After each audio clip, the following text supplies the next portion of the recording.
Hello everyone, today we will know how to calculate the age of a fossil using carbon dating.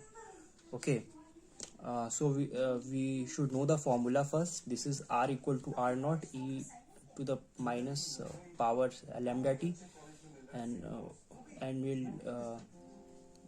we'll divide with the R naught, then we'll get this, and now making it as a positive, so R naught by R.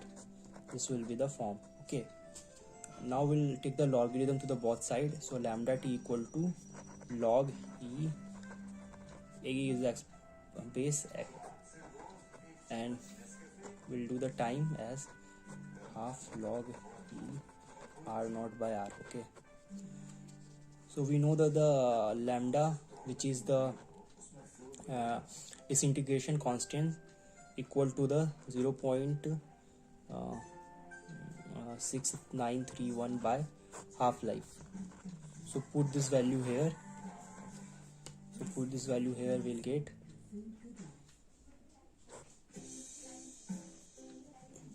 0.631 half life log r naught by r t. Okay, so we proved it. Thank you. Take a look to the entire